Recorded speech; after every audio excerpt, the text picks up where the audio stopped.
하나님 나라는 우리는 언약사라고 얘기할 수 있습니다. 하나님께서는 이 언약을 통해서 성경의 역사를 이끌어가는 것을 봅니다. 아담과 또한 노아, 그 다음에 아브라함, 모세, 그러면서 또 다윗, 그러면서 예수님의 새 언약을 통해서 성경의 역사를 이루어가는 겁니다. 이스라엘 백성들은 하나님께서 언약을 맺으시고 가나안 땅을 주셨어요. 가나안 땅을 주셨죠.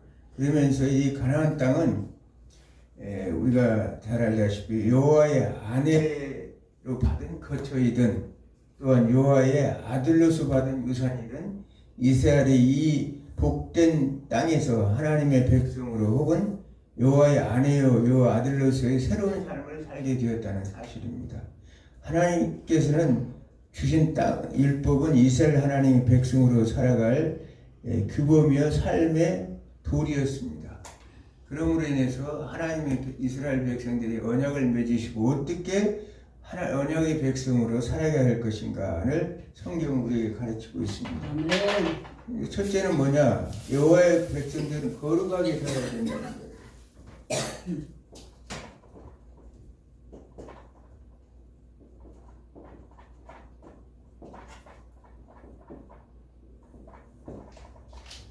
거룩한 삶을 살아야 된다고 말하고 있습니다. 레위기 19장 1절과 2절을 한번 읽어보겠습니다. 여호와께서 모세에게 말씀하여 이르시되 너는 이스라엘 자손의 온 회중에게 말하 이르라 너희는 거룩하라 이는 나 여호와 너희 하나님의 거룩함이라. 아멘. 하나님께서는 레위기 18장에 보면 이스라엘 백성 그 당시에 가나안 족속들의 가증한 풍속에 대해서 그것을 따르지 말라고 말합니다. 가증한 풍속은 뭐냐? 성문화 같은 것이죠. 성문화 같은 경우에 결국은 이스라엘 백성들이 아주 이 레위기 18장 보면 우리가 이끼가 뜨거울 정도로 아주 그런 지저분한 성문화에 대한 내용들이 쭉 나타나 있는데 가나안 땅의 풍속이 그렇다는 것입니다. 그러므로 인해서 너희는 가나안 땅에서 살아갈 때 이런 풍속을 따라가지 말라고 말합니다. 레위기는 이스라엘 백성이 신앙생활이나 일상생활에서 지켜야 할 구별된 규범을 보여주고 있습니다. 하나님께서는 기본적으로 그 백성들에게 거룩한 삶을 요구하고 있다는 사실입니다. 레위기 20장 26절에 보면은 너희는 내게 거룩할지어다 이는 나 여호와가 거룩하고 또 너희로 나의 소유를 삼으려고 너희가 만민 중에서 구별하였음이라고 말하고 아멘. 하나님께서 너희를 내 소유를 삼기 위해서 세계 만민 중에서 너희를 선택하고 구별하여 라고 이렇게 말씀하고 있습니다. 여기서 거룩하다는 말은 본래 따로 떼어놓다 또는 구별하다는 뜻이요. 히브리어로는 카도시라고 그러죠. 카도시인데 따로 떼어놓다 구별하다 세상으로부터 따로 떼어놓고 구별해서 하나님의 백성으로 삼았다는 사실입니다. 그래서 하나님은 내가 거룩하니 너희도 거룩할지어다 이렇게 말씀하고 있는 것입니다. 이는 신약 성도들에게도 똑같이 기본적인 생활로 요구되고 있습니다. 고린도전서 3장 16절에서 17절 한번 읽겠습니다. 고린도전서 3장 16절에서 17절. 너희는 너희가 하나님의 성전인 것과 하나님의 성령이 너희 안에 계시는 것을 알지 못하느냐. 누구든지 하나님의 성전을 더럽히면 하나님이 그 사람을 멸하시리라. 하나님의 성전은 거룩하니 너희도 그러하니라. 아멘. 참 우리가 하나님의 성전이다. 걸어다니는 우리는 하나님의 성전이라고 말씀하고 있죠. 신약 시대에서 참 우리가 이 성전이라는 것은 거룩하게 구별되어 있는 존재인데 하나님이 우리 안에 내주하셔서 하나님의 성전을 거하시는 성전이 되었다는 사실입니다. 그러므로 인해서 우리는 성전을 더럽히지 말라. 누구든지 성전을 더럽히는데 우리 몸을 더럽히면 결국은 하나님께서 뭐라고 그러냐면 그 사람을 멸하시리라. 그러니까 내가 거룩하니 너희도 거룩하라. 우리는 참 걸어다니는 성전인데 그걸 이제 로마서 12장 1절에서는 뭐라고 말합니까? 너희는 너희 몸을 거룩한 산 제물로 드려라. 하나님께서 거룩한 산 제물로 드리는데 그건 뭐냐? 그것이 이제 영적 예배라는 거였어요. 삶을 통해서 우리는 이 걸어다니는 성전이기 때문에 하나님 세상으로부터 모든 것을 거룩해야 되는데 그 자체가 우리는 성전이기 때문에 이게 영적 예배고, 로마서 10장 1절의 말씀처럼 한다면 우리의 삶 전체가 하나님 앞에 거룩한 삶을 드려야 된다고 성경은, 신약 성경은 말하고 있죠. 그런 분에 대해서 우리는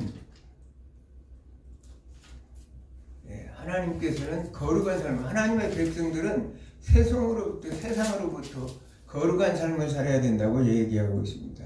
두 번째는 여호와의 백성들은 어떻게 살느냐? 사랑을 하며 살아야 된다.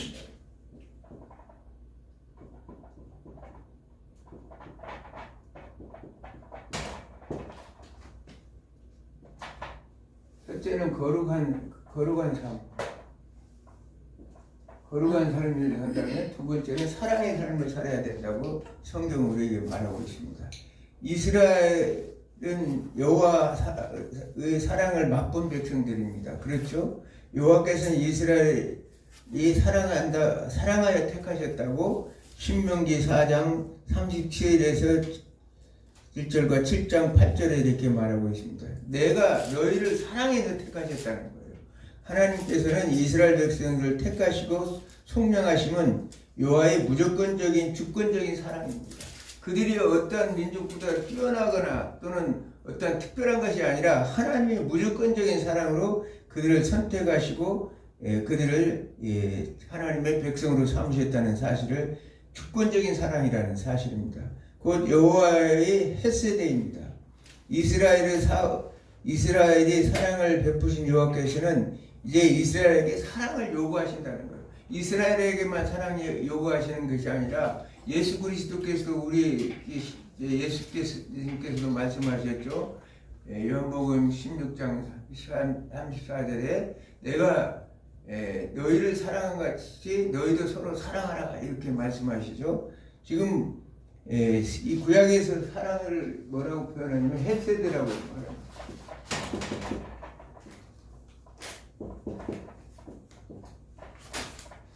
헤세드라는 말은 인자와 자비하다, 인자하다, 자비하다는 뜻을 가지고 있죠. 헤세드의 사랑.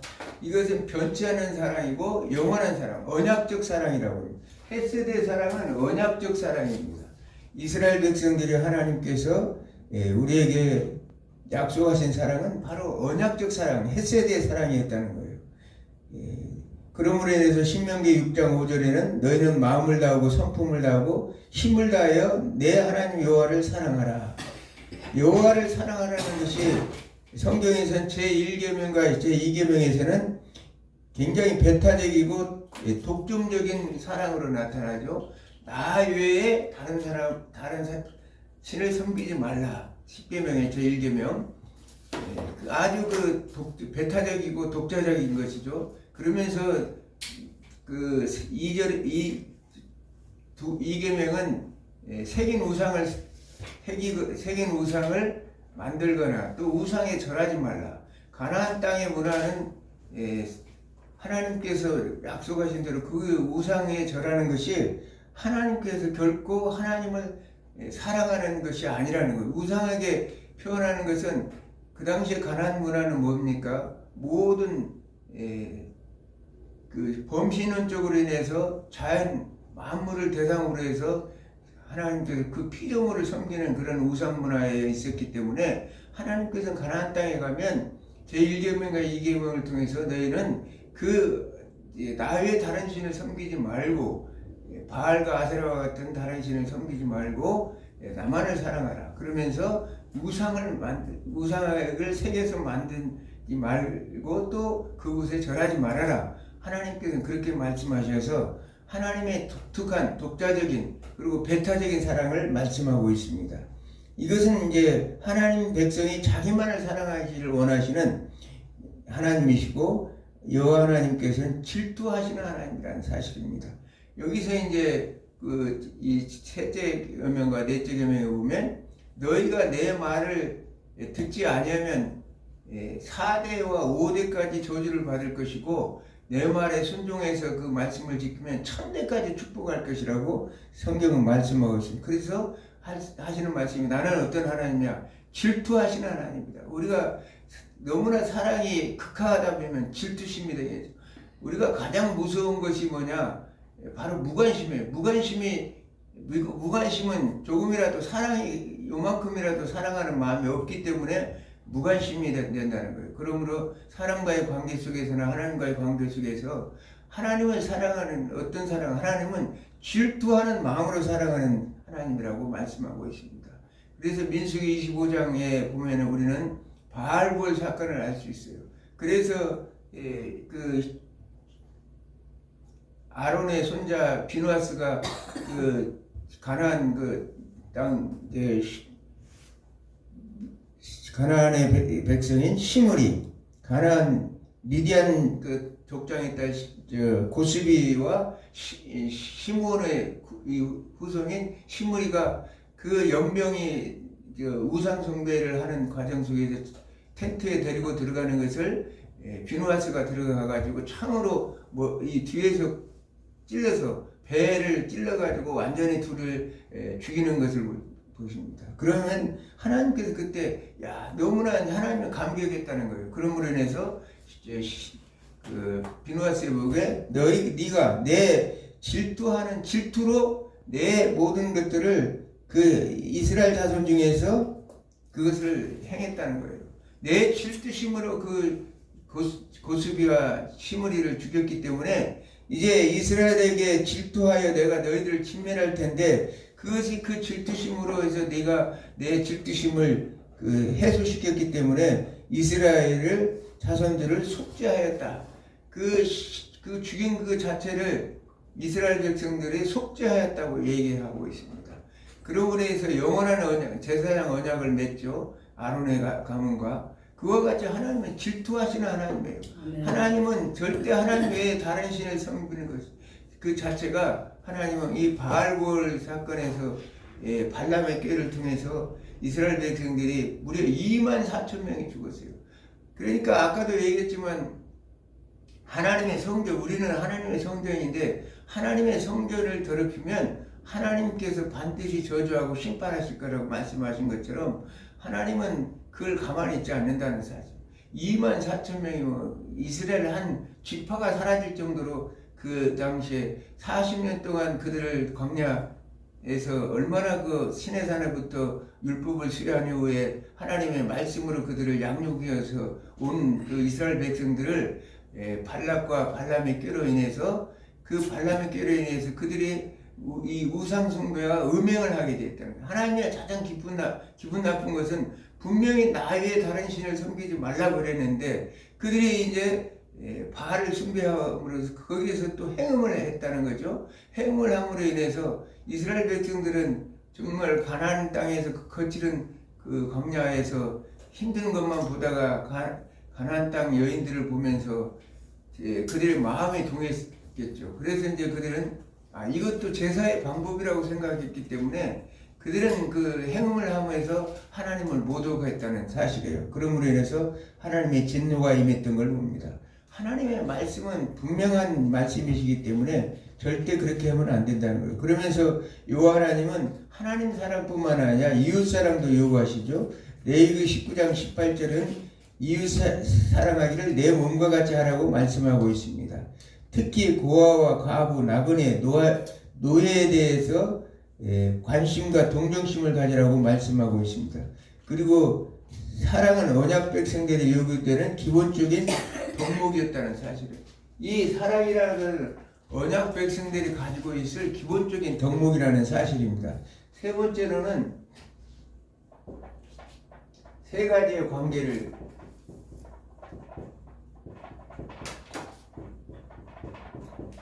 세 가지로 관계성을 잘 유지하라고 이렇게 성경은 말하고 있습니다. 하나님께서는 세 분류들과의 관계를 맺어 살아야 한다고 함을 가르치고, 첫째는 하나님께서 관계하는 사람,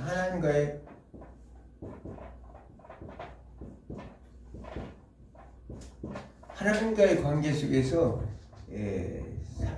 생활해야 된다는 사실이에요. 하나님의 백성들의 임무는 하나님을 예배하는 것입니다. 예배를 통해서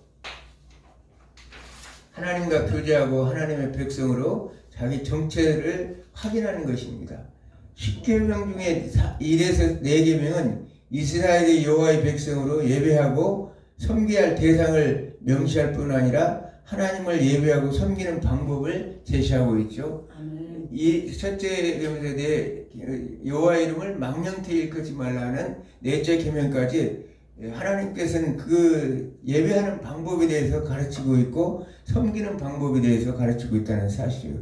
예배는 여호와의 지정한 곳에 여호와께서 계시에 따라 여호와께서 세우신 사람이어야 드려야 한다. 이 우리가 신명기 12장 5절을 보면 너희들이 가나안 땅에 가거든 내가 지정한 곳 그곳에서 바로 그 지정한 곳에서 예배를 드려야 된다고 말씀하고 있습니다. 왜 그러냐? 가나안 문화는 산 땅에서 제사를 드리기 때문에 어느 곳에든지 이 자연 만물을 놔두고 산이나 바위나 이런 것들을 놔두고 거기서 제사를 드린다는 사실이에요. 그러므로 인해서 너희는 내가 지정한 그곳에서 왜 그럴까요? 왜냐하면 잘못된 하나님의 이 말씀하신 대로 제사도 드리고 예배를 드려야지 그냥 아무렇게 내 생각나는 대로 하면 안 된다는 가나안 문화에 동화되어서 하나님을 잘못되게 제사 드릴까 봐서 하나님께서는 한 곳을 지정해서 예배를 드리도록 말씀하셨다는 사실입니다. 두 번째는 이제 사람과의 관계 속에서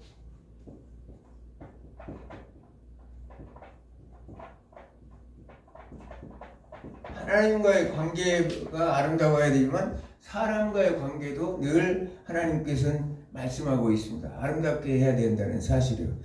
사람들과 관계된 생활의 영역은 가정과 사회와 국가이다. 사람들과의 관계는 가정으로부터 시작하고 있습니다. 하나님께서 창조하신 세계는 가정이 하나님 앞에서 가정을 대표합니다. 가정이 하나님 앞에서 창조하신 세계 가정이 대표라는 사실이에요. 그래서 10계명에 자식이 부모를 공경할 것을 명시하고 있죠. 10계명에서 내 부모를 공경하라. 제5계명에서 내 또 거짓 도둑질하지 말라. 내 이웃의 아내를 탐하지 말라. 또 음행하지 말라. 여러 가지 이제 가정이 다 이런 가정과 관련되어 있다는 사실이에요. 고대 유대인들의 가족 제도는 가정을 중심으로 하는 대가족 공동체였다.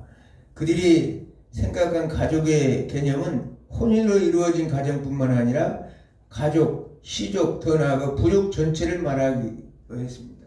그래서 가정이라는 것은 우리의 사는 가족들만은 오늘날 말하는 이 가족들만 사는 게 아니라 시족, 더 나아가서 부족, 공동체 전체를 그 가족이라는 개념으로 유대인들은 살아갔습니다. 그래서 여기에는 남녀 종들과 함께 우거하는 자, 실향민, 고아, 과부들도 이제 같이 포함되어 있대요. 고아나 과부들도 가족 개념 안에 다 들어갔다는 사실입니다. 즉 가족 혈연 공동체인 동시에 거주 공동체를 통하여 결속된 모든 자들로 구성되어 있다.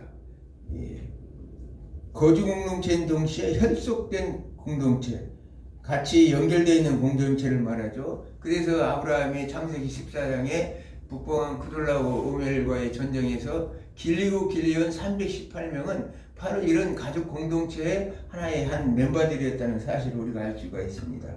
아울러 한 시족에 속한 이들은 친형제가 아니라도 서로 형제라고 불렀어요. 예수님께서 초대교회도 하나님의 백성들을 형제여 이렇게 불렀죠. 형제여 이렇게 불렀습니다. 그들은 비록 친형제가 아닐지라도 서로 형제라고 생각했다는 사실을, 이것이 유기적 공동체를 형성하고 있었습니다.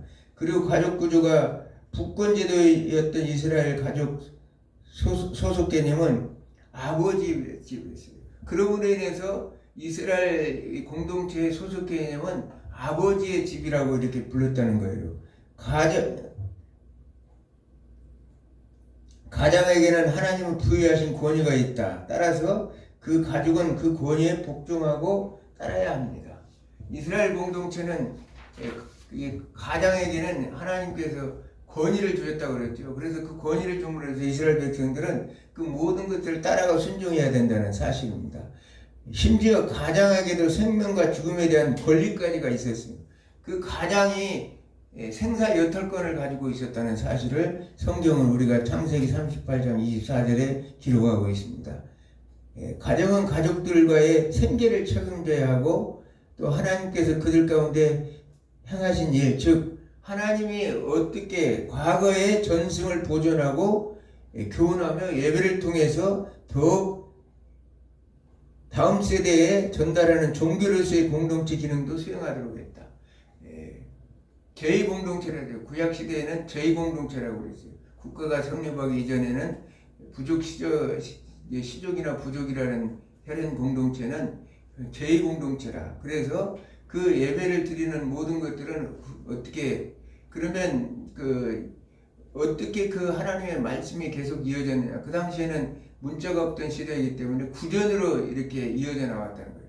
그래서 사람들은 늘 자손들에게 가장 중요한 것은 하나님께서 역사 속에서 어떻게 일하셨고 어떻게 그렇게 지시하고 있는가를 항상 암기하고 읽도록 자손들을 훈련시켜서 그것이 계속적으로 이어져 나와서 오늘날 창세기부터 우리가 이 아브라함 시대에 문자가 발명되면서 모세가 오경을 쓸 때까지의 그 모든 과정을 보면 그 자손 대대로 하나님께서는 가장 큰 엄연한 그런 규율 속에서 그 교육을 시키고 훈계를 시켜서 그 하나님의 말씀을 암기할 수 있도록 그렇게 해서 오늘날 잘 보존해서 내려오도록 하셨다는 사실입니다.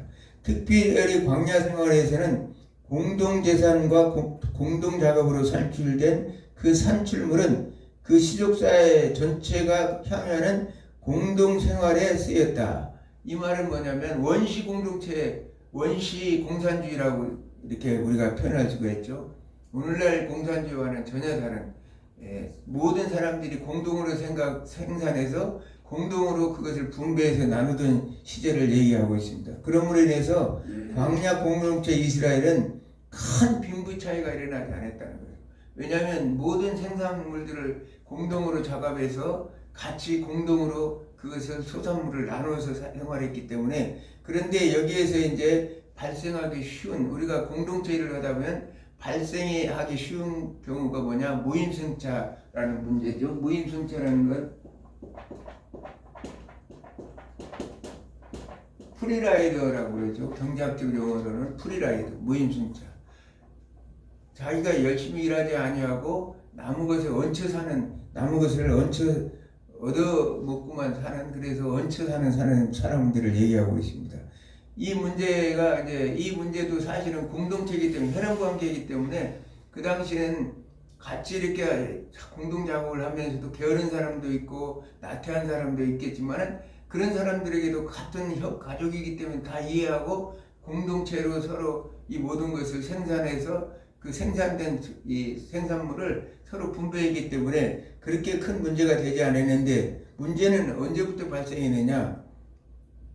가나안 땅을 분배하는 이스라엘 공동체는 게으름과 나태로 빈곤층이 생겨났다는 사실이에요.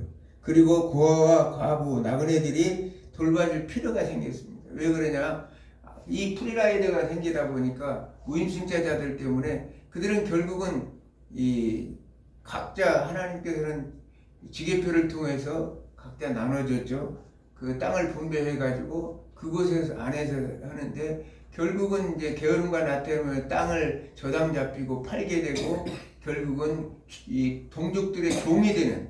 그래서 하나님께서는 그런 것들을 방지하기 위해서 7년 면제년과 50년 신년제도를 만들어서 하나님께서는 그 땅을 다시 돌려줘서 신년 때는 완전하게 회복되어서 처음 하나님께서 땅을 분배해준 그대로 살도록 하나님께서 하셨다는 사실이에요. 하나님의 백성이 이루는 사회는 공동체입니다. 교회도 공동체라고 그러죠. 이들은 지파별로 하나님께서 나눠주신 땅을 중심으로 경제 공동체를 이루고 살았습니다. 그래서 땅의 소유권이 다른 사람에게 넘어가지 않도록 서로 공동 책임을 가졌다는 것이 아주 이것은 중요해요. 이 공동체로 분배된 땅을 다른 사람에게 넘어가지 않도록 서로 공동 책임을 해주는 제도를 마련했는데 훗날에 이제 경제 공동체의 연대감이 무너지면서 이스라엘 공동체는 급속히 붕괴되고 말았습니다. 이 지금 이스라엘의 붕괴 원인이 뭐냐? 경제 공동체 사람과의 관계 속에서 이루어지는 경제 공동체가 무너져 버리니까 빈부의 격차가 무너지면서 사람들은 타락하기 시작했고 남의 것을 지배해서 그래서 하나님께서 말씀하신 지계표를 넘지 말라고 분명히 경고했는데도 그렇게 함으로써 하나님은 이스라엘 백성들을 심판하셨다는 사실을 말씀하고 있습니다. 그리고 패망의 길을 걷게 됩니다. 이렇게 이스라엘 경제 공동체의 결속은 어려움을 당한 사람의 가장 가까운 친족이 그를 돕는 고엘제도라는 독특한 형태로 나타나고 고엘제도. 하나님께서는 또 이런 문제를 이미 아시고 하나님께서는 우리가 룻과 보아스 사건을 통해서 알 수가 있죠. 고엘이란 말은 되사다, 반환을 요구하다 이런 뜻입니다. 되사다, 반환을 요구하다. 보호하다는 뜻이 또 있습니다. 그러므로 해서 친척은 아버지의 쪽을 지칭함으로 가장 가까운 친척인 삼촌이 이제 고엘이 해당하는 사람이 되는 거예요. 고엘은 부채를 갚아주고 원수에게 방어하는 자 또는 피해 복수까지도 대신해 줬다는 거예요. 고엘을 한 사람은 일가 친척 중에 그런 어떤 상대방으로 인해서 피해를 입었으면 그걸 피해 복수까지도 해줬다는 사실입니다. 그러면서 이제 이것을 너무나 방지하기 위해서 그러다 보면 억울한 일을 당할 수가 있죠. 어쩌다 실수해서 상대를 죽였는데 고엘제 정도 되면 그 친척이 와서 그 사람을 죽여도 법에 아무 지장이 없기 때문에 하나님께서는 도피성 제도를 뒀다는 거예요. 이런 사람들을 위해서 도피성을 둬가지고 그 제사장 대제사장이 죽을 때까지 그곳에서 피해 있다가 그 대제사장이 죽으면 나왔을 때는 그가 무지성이 되고 우리가 오늘날 도피성은 예수 그리스도라고 할 수가 있습니다. 고엘은 부채를 갚아주고 원수에게 피해 복수까지도 해주면서 고엘의 권리를 포기하거나 의무에서 면제받을 수 있었고 그럴 때는 다른 사람의 서열에 의해서 그 고엘제의 의무를 제하했습니다. 여기에는 특별히 고아나 과부나 나그네 등 사회에 소외된 불의의 사람들에 대해서 제도적인 관심을 갖도록 했다는 거예요. 아까도 얘기했지만 과부가 된 룻과 나오미를 우리가 알 수 있죠. 보아스와의 관계 속에서 보아스가 고엘제도를 행함으로 인해서 그 예수님의 족보가 되는 다윗 왕의 선조가 되고 예수 그리스도가 이 땅에 오는 그 후손으로 오는 그런 놀라운 그 은혜의 법이 바로 고엘제도 법입니다. 11조는 이런 사람을 위해서 쓰도록 규정했어. 우리가 신명기 26장 12절을 보면 제3년차 11조는 가난자와 고아와 가부와 객과 레인들, 가난한 레인들을 위해서 쓰도록 했다는 거예요. 오늘날 목사님들이 그 가난 큰 대형교회 목사님들이 가난한 교회에다 11조를 좀 하면 아주 큰 무슨 하나님 앞에 벌을 받는 것처럼 이렇게 얘기하는데 결코 성경은 그렇지 않다는 거예요. 이 성경은 가난한 레인이나 고아나 가부들을 위해서 3년차 11조는 하나님이 지정한 곳에 하는 것이 아니라 그 지역에 살고 있는 그런 가난한 고아나 가부들 레인들을 위해서 11조를 그것에서 사용하도록 하나님께 배려를 해줬다는 것은 하나님의 놀라운 계획이 아닐 수가 없습니다. 자, 세 번째는 뭐냐? 하나님과의 관계, 자연 만물과의 관계입니다.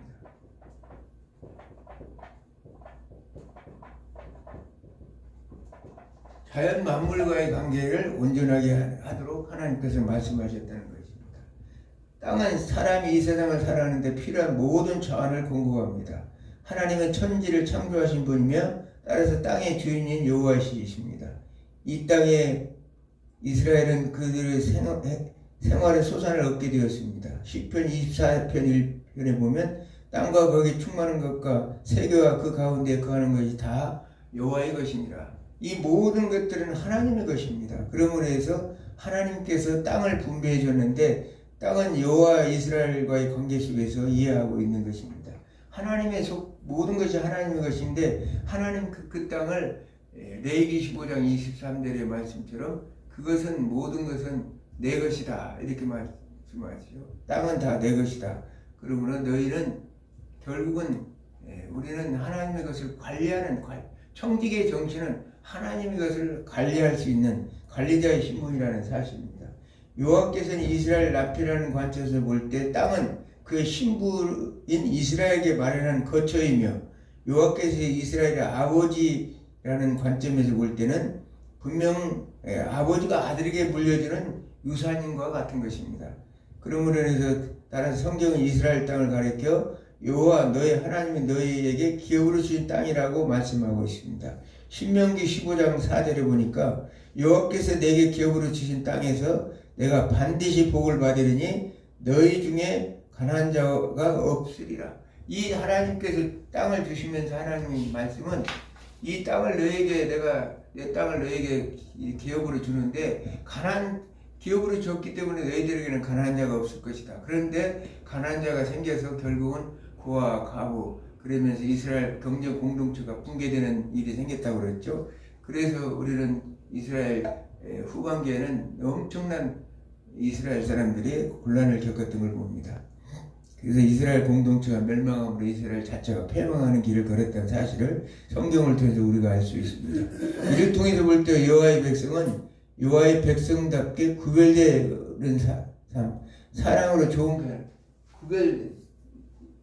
거룩한 삶, 구별된 삶을 살고 사랑으로 서로 교제하고 하나님과의 관계, 사람과의 관계 속에서 서로 사랑의 삶을 살아야 되고 오늘 또 세 가지의 관계성을 유지하기 위해 사람과의 관계, 사람과의 관계, 자연 만물과의 관계 속에서 아름다운 하나님이 주신 그 젖과 꿀이 흐르는 땅에서 하나님의 백성답게 하나님의 통치를 받으면서 복된 삶을 살기를 원했다는 사실입니다.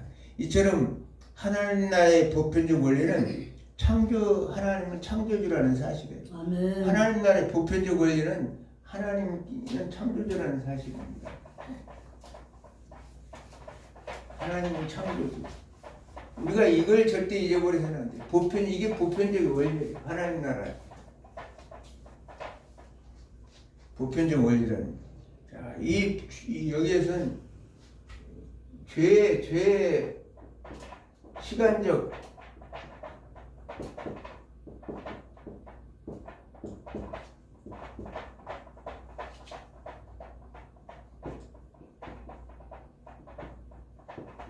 죄의 공간적 보편적 원리, 이 하나님이 창조주라는 사실은 우리가 성경 계시에 하나님이 66권에 오늘날도 마찬가지지만 계시하고 계시지만 이 모든 계시는 시간적 보편, 창조 시대나 신약 시대나 구약 시대나 오늘날 시대까지도 하나님께서는 창조주라는 사실은 이 보편적인 원리로서 동일하게 적용되고 있다는 사실이에요. 그러면서 죄도 마찬가지죠. 그 아담과 하와가 범죄한 것이나 그 당시에 구약 시대나 신약 시대, 오늘날 마찬가지로 죄라는 것은 보편적 원리를 가지고 있어요. 시간의 어떤 시대가 중요한 것이 아니라 항상 우리 인간이 살아오는 아담과 하와가 범죄한 이후에 모든 인간들의 세계는 죄와의 관계 속에서 살아가고 있다는 사실입니다. 그러면서 시간적, 공간적 이 보편성 원리라는 것은 죄는 어떤 특정 지역에만 있는 것이 아니라 인간이 존재하는 어느 곳에서나 존재한다는 사실. 죄는 사실은 그렇죠. 죄가 세상 밖에만 있는 것도 아니라 교회 안에도 오늘날은 우리가 역사 속에서 보지만 예루살렘 공동체 안에서도 성전 안에서도 죄가 존재했다는 사실을 보면 오늘날 현대교회에서 특별히 이 현대교회에서는 교회 안에도 죄가 관영하다는 사실을 우리가 알 수 있습니다. 죄에 대한 보편적 원리는 어떤 특정 지역이나 인간이 존재하는 어느 곳에든지 있다는 사실입니다. 지금은 한국교회는 거짓 신앙의 이단들과 만몬주의 세상과 가면을 쓰고 자유와 평등 인권을 외치면서 동성애를 인정하는 사회와 싸우고 있습니다. 오늘 한국교회는 거짓된 이단들과 또는 만몬주의 세상과 가면을 쓰고 인권과 평등을 외치는 동성애들 인정하는 사회와 싸우고 있습니다. 지금 세상 오늘 한국 사회가 그랬죠. 창조주 하나님 무시하는 진화론을 지배하는 사회 풍조와 싸우고 있고 있습니다. 창조론을 무시하는 요즘 민주당 의원들이 한참 나왔었지만 창조론을 무시하고 진화론을 주장하고 있는 아까도 얘기했지만 성경의 보편적 원리는 하나님은 창조주라는 사실이라고 말씀했죠. 하나님의 보편적 원리는 하나님은 창조주라는 이 창조주를 부인한다는 이 자체는 우리는 이미 죄 아래에 있다는 사실을 한국 사회는 너무 죄 아래에 관영하고 있다는 사실을 우리가 알 수 있습니다. 그러므로 인해서 이런 사회 풍조, 진화론적 사회 풍조와 우리는 싸우고 있다는 사실이에요. 그러므로 인해서 동성애를 사랑과 인권, 평등이라는 이름으로 인정하는 교회가 늘어가고 있어요. 동성애 인정을 그래서 차별금지법을 반대하고 해야 되는데 그렇지 않냐고 오히려 지지해서 사랑이라는 이름으로 또는 인권이라는 이름으로 평등이라는 이름으로 인정하는 교회가 늘어가고 있다는 사실이에요. 이는 한국 교회가 어떻게 발람의 교회가 니골라당의 교훈들이 들어있다는 사실이에요. 우리가 버가목 교회에서 요한계시록 2장에 나오는 버가목 교회에 보면 그 교회도 정상적인 그 순교자적 안디바 같은 순교자가 있는 교회이면서도 이 발람의 교훈과 니골라당의 교훈을 그들이 허용하고 있었다는 사실이에요. 결국은 세상 풍조에 한쪽에는 하나님의 말씀을 붙잡고 있는 것 같은데 한쪽 다리에는 세상 풍조에 물들어서 발람의 교훈이라는 건 아까도 얘기했지만 우상숭배와 행음을 얘기했죠. 우상숭배와 행음함으로 하나님을 모독한 신성을 모독한 그런 죄를 범하여 하는 거예요. 오늘날도 우리 한국교회가 그러고 있다는 거예요. 니골라당이라는 것은 영지주의 영향을 받은 영은 선하고 육은 악하다고 그래서 한번 우리가 몸을 함부로 아까 우리의 몸은 하나님의 성전이라고 고린도서 3장 16절에 말씀하셨는데 우리의 몸을 함부로 해가지고 결국은 그렇게 인정하고 적당히 넘어가는 한국교회 풍조들이 있다는 사실을 성경은 우리에게 가르치고 있습니다. 우리가 요한계시록 2장 17절을 보면은 그래서로 인해서 이기는 그에게는 감추었던 만나를 주고 흰 돌을 줄 터인데 그 돌 위에 새 이름을 기록한 것이 있나니 받은 자에게는 밖에는 그 이름을 아는 자가 없느니라. 이 말은 무슨 얘기야? 이기는 자, 우리는 사실은 이 험난한 세상 속에서 죄와 싸워 이겨야 되고 세상 풍조와 싸워 이겨야 되고 악한 저 공산주의 세력들과 싸워 이겨야 됩니다. 그러므로 인해서 우리는 만나라는 것은 너무나 잘 알죠. 생명나무 열매를 앞으로 생명나무 열매를 우리가 먹을 수 있게 하시겠다는 것이고 흰 돌을 준다. 흰 돌은 뭘까? 흰 돌 여기서 흰 돌은 세 가지 의미가 있어요. 이기는 자에게 주는 경기에서 이기는 자에게 마치 면류관처럼 주는 것이 흰 돌로 그 당시에 그 시대에는 있었다는 사실입니다. 초대교회 그 상황 속에서는 흰 돌을 줘서 경기에서 이긴 자들에게는 승리자에게 흰 돌을 줬다는 거예요. 두 번째는 재판관이 너는 이제 재판하면서 무죄라는 증거로 재판관이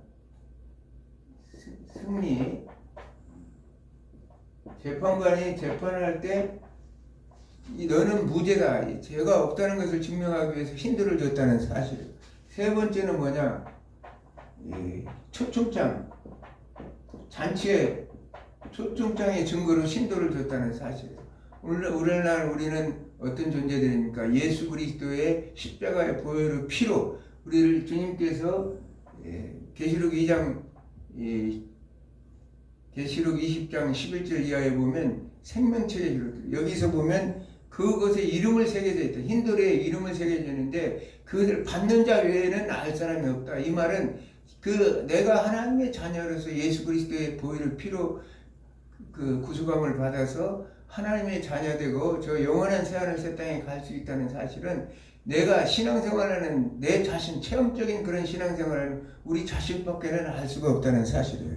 그러면서 우리는 그 예수 그리스도의 그 벽보자 심판대 앞에 섰을 때 우리의 생명책이 기록되어 있기 때문에 하나님께서 심판하지 않냐고, 저 불못에 들어가지 않냐고 하나님께서 그 죄를 덮어줘서 무죄 재판으로서 hin도를 주시면서 마지막으로는 그 새하늘 새 땅에서 혼인잔치하는, 요한계시록 19장에 나오는 혼인잔치하는 그날 우리는 혼인잔치의 초창이 되어서 예수 그리스도의 신랑된 예수 그리스도와 신부로서 우리는 혼인잔치하는 그날에 초청장을 받은 존재가 될 것이라고 말하고 있습니다. 그러므로 해서 세상 이 풍조 속에서 우리는 반드시 이기는 자가 되어야 된다는 사실이에요. 우리가 세상이 이렇게 험난하고 여러 가지 하는데 오늘 보면 언약 백성들, 우리는 언약 백성, 예수 그리스도 피로 세운 언약의 백성들입니다. 구약의 언약은 뭐라고 그랬습니까? 언약이라는 것은 영원한 변치 않는 헤세드의 언약이라고 그랬죠. 변치 않는 언약적 사랑, 헤세드의 사랑이 우리에게 영원히 존재하기 때문에 하나님께서는 우리에게 거룩한 삶을 살아야 되고 사랑의 관계가 이루어져야 되고 하나님과의 관계, 사람과의 관계, 자연 만물과의 관계 속에서 우리는 그 하나님의 창조주 하나님 것을 우리가 인식하고 하나님 언약적인 말씀을 오늘 또 기억하면서 한 주간 여러분들이 힌도를 받아서 영원한 저 새하늘 새 땅에서 혼인잔치에 참여하는 여러분이 되기를 주님으로 축원합니다. 기도합니다.